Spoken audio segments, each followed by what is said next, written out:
Hello, comrades. This is your brother soldier, also known as Jamala, inviting you back for another session that speaks towards liberation, or what you call against the colonization of our people going forward. We never want to return back to that at any time. So, when I am blessed to give and share lessons and to break bread with you, I try to use something sacred, or something that comes out of the scriptures, the holy scriptures from old wise sayings from great people like Malcolm X, wise sayings from great people like Marcus Garvey, wise sayings from great people like Kwame Nkrumah. And so on this platform, I believe that a lot of the wisdom and the things that men have come from the mighty God. I'm one of the believers that there is a mighty God, there is a mighty creator. And I do admit that Christ is the manifestation, the physical manifestation of that God. But however, be it known that I do not hold any of you to have to be exactly like I am. I do try to persuade you to be better, to become better, and to be able to know the power of God through Christ. However, you should make your own decision in life. If I am persuasive or persuade you, God bless. If I can't, again, God bless your heart. So, moving to the next topic, this is going to be something that I'm going to try to flow with because it goes back to the plantation, the slave plantation, and even since the slave plantation. Whose music do we dance to? Whose song do we sing to?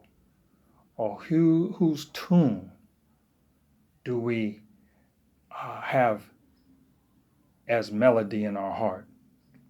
And the reason why I say that is because there are many oppressors in the land, there are many predators in the world that seek to control and dominate other men to be as they want them to be, to use them, to misuse these men, and to take of them, and to cause those men to suffer, whether it be through human trafficking, through the slave trade, or through prostitution, or through exploitation.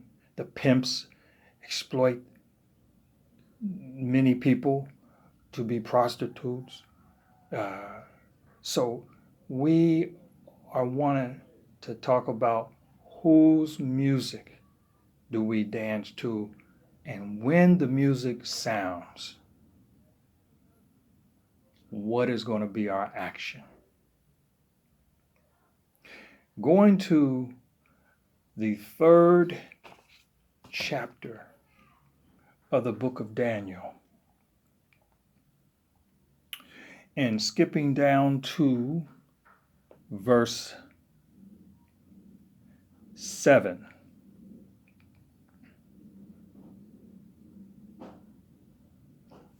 Or verses 5 through 8. There was an image that was set up by King Nebuchadnezzar over Babylon. And that image was to be something that the people and the nations and all tongues were to bow to. And in the 5th verse of chapter 3 of Daniel, it says that at what time ye hear the sound of the cornet, flute, harp, sackbut, psaltery,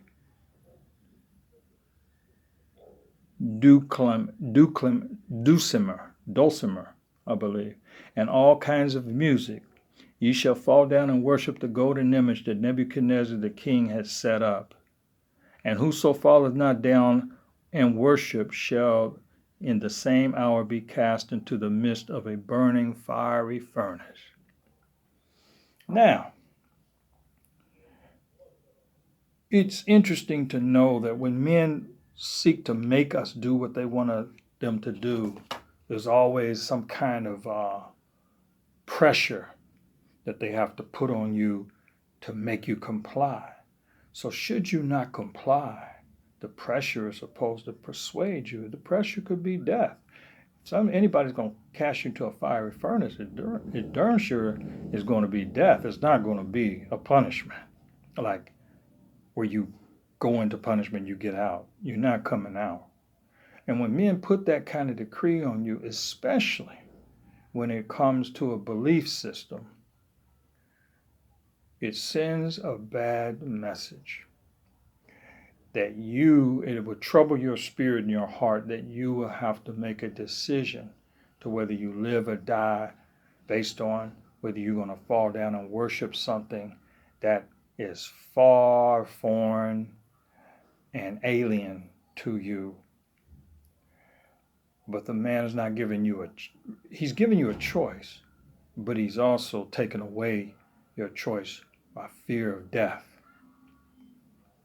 So when the music plays, whose song will we dance to? We ever heard that term on the plantation or in diaspora that they call buck dancing or playing a fiddle? Because those terms are derogatory, meaning that we do things under pressure or to make it appear that we are delighted with it. So we seem to dance to behave as though we are happy or that we're accepting, and we're not.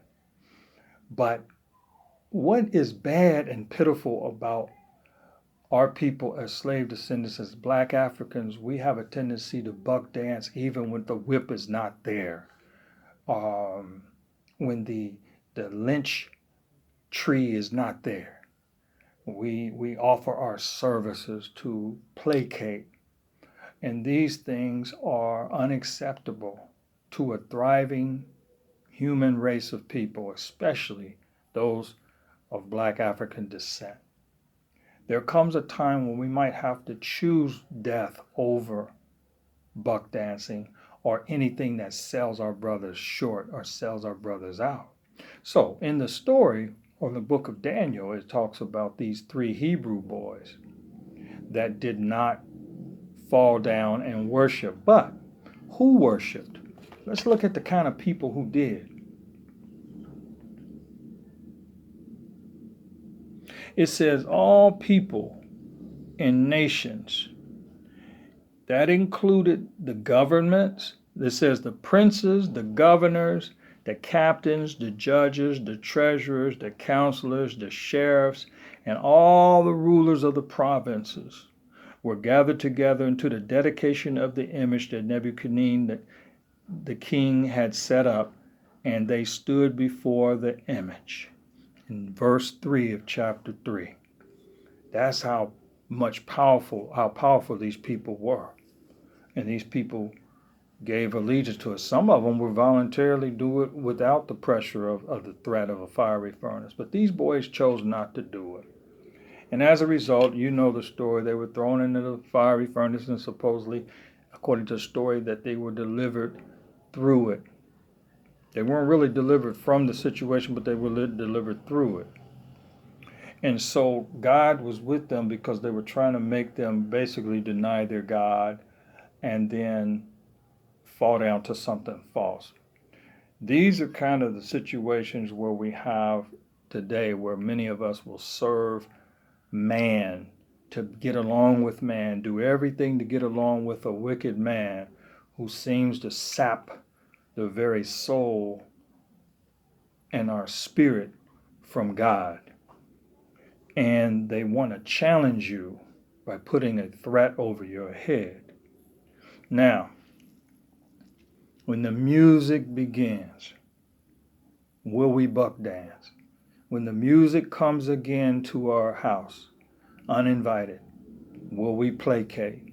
Will we dance? Will we play the fiddle? Will we step and fetch? And there's many of us that's still doing that today. excuse the expression, sing nigga, dance nigga, jump nigga, clap nigga, smile nigga, laugh nigga. When we play the song, this is what we expect you to do. I can say Negro. I don't like to, I don't like to do this on the air because there's a lot of criticisms about using that word, but that is the type of pressure that you're under from a predator, and then you're expected to perform. So when we decide to stand with God, there are times when we say we ought to obey God rather than man. There are times we have to stand for God. There's times we have to stand for our people. Because when we do it, when we placate or we bow down to something that puts a threat to the whole race, the whole of our people, the safety of our people, we really sell our people out. And sometimes death is sweeter. Not in every case, but sometimes death is sweeter. Now, if you buck dance on the plantation for an extra bowl of beans, you shouldn't buck dance, period. But if you do it for an extra bowl of beans or extra dessert, we might let that pass, But it's not cool. And it says something about your character. So anyway, God is looking for people who can bear the cross. So, the law of God is much more serious than that. So after the Hebrew boys came through the fire, they turned around and said, "Blessed be the God of these Hebrew boys, that we should acknowledge this God because this God saved them from the scorch of fire." So some of those guys, what am I saying? Some men are so wicked that they're even delivered from their own wicked way when you keep standing for God and keep staying with God and standing with your people. Sometimes men are persuaded because they won't respect you. A lot of times you sell your people out, they don't respect you. They might say, he did what we told him to do, but they're going to look at each other behind closed doors. They're not going to respect you. They're not going to respect you, but if you stand up, they respect that. Even if you go to your death, they respect that. And God knows. God has the last say. It says that God puts up kingdoms. He controls the kingdom of man. And he brings down leaders and he sets leaders up. These men don't have to be preachers or nothing like that. He has the say-so of who is running things. Okay? And there's scriptures for that. I wanted to see if I had that scripture right here in front of me.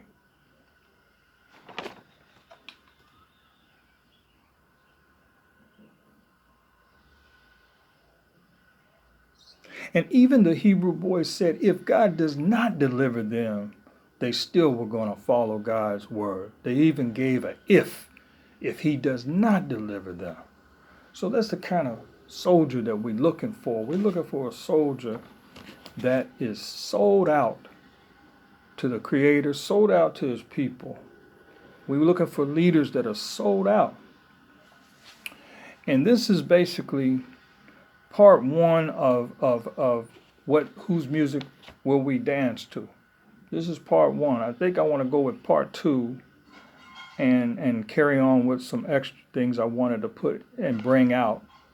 But anyway, throughout these chapters 3 to 5 and 6 of Daniel, you'll see that these different kings challenged God's men. And in many instances, these men came and prevailed.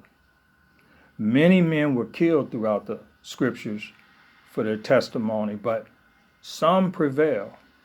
As far as they kept their life and they also kept true to God and their people.